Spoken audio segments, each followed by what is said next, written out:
The corridor elongated when she walked it, not physically, conceptually.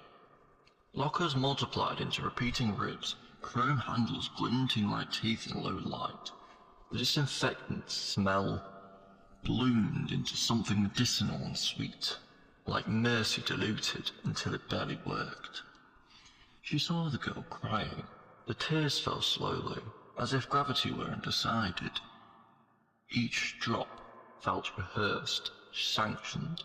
Adeline approached, and the air thickened.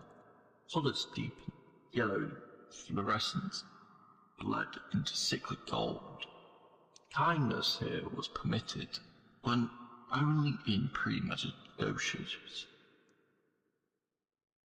Her words reached the girl and fractured, not rejected, misaligned. The girl recoiled inwards, folding like paper structure, collapsing along its creases. Adeline stepped back, pulse steady, pupils wide. She understood then, with unsettling calm.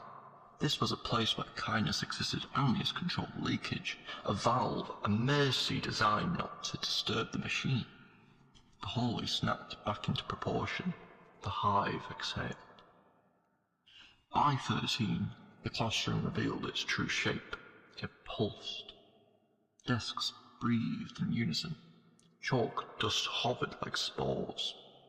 Voices synced into a low, omnidirectional murmur that crawled across the walls.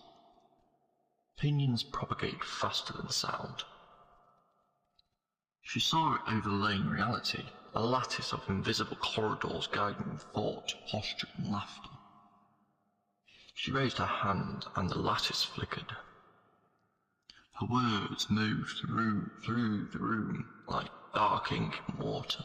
She spoke of rules not as law, not as morality, but as behavioural scaffolding, a way to train flesh into something socially acceptable, human-shaped. The hive stalled. Faces remained neutral, but their outlines shimmered. She had altered the light source, made the structure visible. This was tolerated only briefly. Truth here was allowed only as aesthetic, never as blueprint. She defended someone later, and the world rearranged itself, not violently, elegantly. Paths shortened away from her. Conversations curved around her presence. Smiles arrived delayed, like echoes misfiring. She felt it spatially, as if corridors narrowed when she entered them, as if the air itself preferred her elsewhere. Walking home, buildings leaned, brickwork breathed, windows reflected versions of her that were slightly out of sync. She realized this was not exile. This was containment. Society did not crush dissent. It sheltered it, placed it in a quiet corner where it could be observed without spreading. Despite again. She found Adeline that night. The book heavy and cool in her hands. His words did not glow, they absorbed light. He wrote of systems, the way anatomists write of organs, without blame, without reverence. He understood that cruelty is often not intention by product. That mercy is sometimes installed where oppression would otherwise become too visible. Reading him felt like stepping into a cathedral whose stained glass depicted diagrams instead of saints. She was not like him. He cooked too cleanly. He accepted too much. But his language gave her thinking bones, gave her ideology a spine strong enough to stand upright under scrutiny. He did not free her, he clarified the enclosure. By the end of 13, the world appeared layered. Surface reality hummed along obediently. Beneath it, structures grew faintly. Rules, normed missions like circuitry under skin. She saw kindness splinter into categories. Kindness as healing, kindness as sedation, kindness as camouflage. She did not reject it. She learned how to move through it without dissolving into it. Respite existed everywhere in schools, in families, in language itself, but it was never neutral. It was proof that control knew its limits. The final thought of the year arrived not as sentence, but as vision. A vast hive threaded with small chapels of mercy, lit just enough to keep the structure from tearing itself apart. She chose to walk those spaces lucidly, not fooled, not cruel, awake. Morris did not speak. He rarely does. When someone finally understands the architecture of shelter. Spitalfield wakes slowly, like an old woman dressing herself with care. Her home is narrow, tall, breathing vertically. Iron railings curl like plant tendrils, every line intentional, every curve indulgent, art nouveau, refusing the straight line out of spite.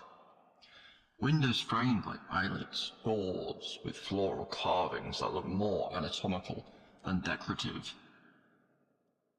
She descends the stairs barefoot, fingers brushing the wall where wallpaper blooms into lilies and spirals.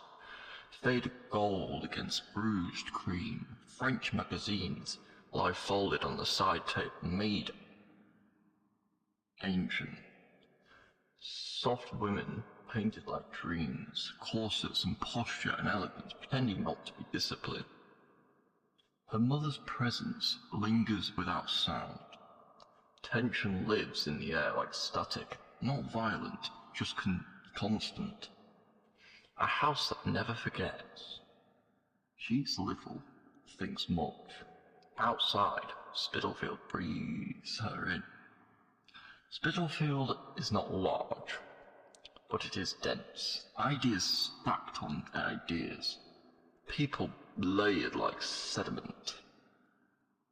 Market stalls bloom like fungus, oranges, books, fabric, cheap jewellery, pretending to be heirlooms. Voices overlap until language dissolves into tone. Everyone knows everyone, just enough to monitor them.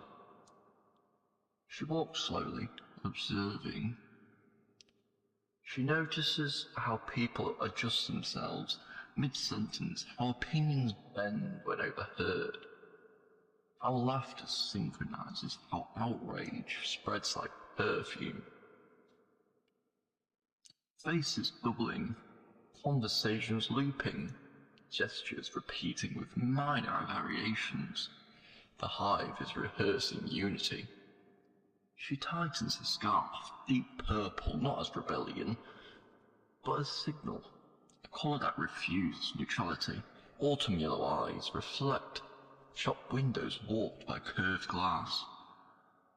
The world bending politely around her. She writes later that Spitalfield feels like a throat, everything passing through, nothing truly spoken. A classroom, old wood, tall windows, light slanting like judgment. They are discussing morality, ethics, flattened into bullet points. Society framed as necessity.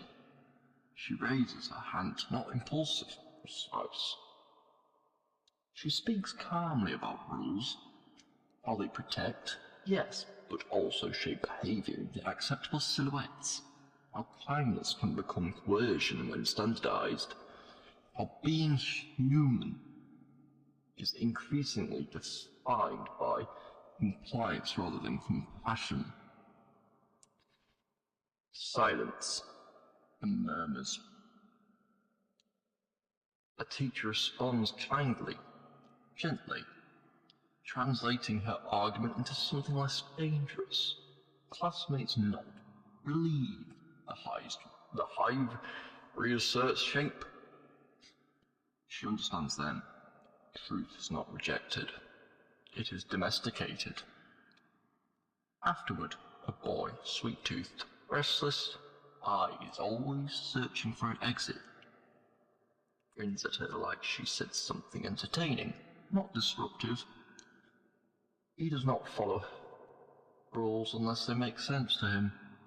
She follows her own rules, and her rules only. The attraction is not yet romantic, it is curiosity colliding.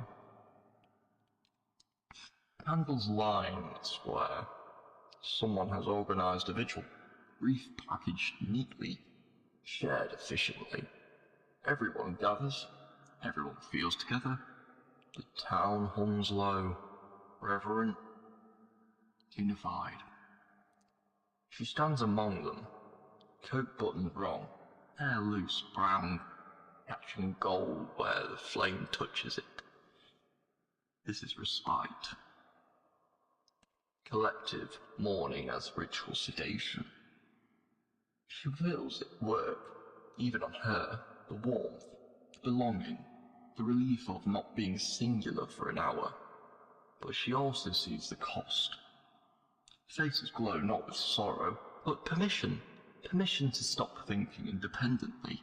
Permission to dissolve. The sum of the crowd is beautiful, harmonized, hollow. 10 years gone. She thinks not backwards, but forward. A future already decided, already rehearsed. She steps away before the final candle is lit. Her room is a sanctuary of curves and shadows. Posters of muturesque figures, old French poetry scribbled in margins. Dostoevsky, dog-eared. Jung annotated like scripture wrestled into submission. She writes, not diary, manifested fragments. Observations, not confessions. Diagrams of behaviour. Notes on how groups behave like organisms, how individuality becomes nutrient, not identity. This is where Edison appears, not as man, not as God, but a structure, a way of naming what she already sees. He does not seduce her, he confirms her eyesight. Outside, Spitalfield sleeps, unaware it is being mapped. Walking home one afternoon, she watches a dispute dissolve, a disagreement neutralized by consensus, a dissenter softened by smiles. Order restored without force, efficient, elegant, French elegance. She thinks the aesthetic of control masquerading as beauty, curves hiding rigidity, empires pretending to be culture. She understands then, not consciously but instinctively. Empires do not begin with armies, they begin with agreement. Spitalfield is not a town, it is a prototype, and she, quiet, observant, unmergeable, is already living in the margins of something vast, something inevitable. She pauses on a bridge at dusk. The town reflected in water, warped into spirals and gold, art nouveau, made liquid.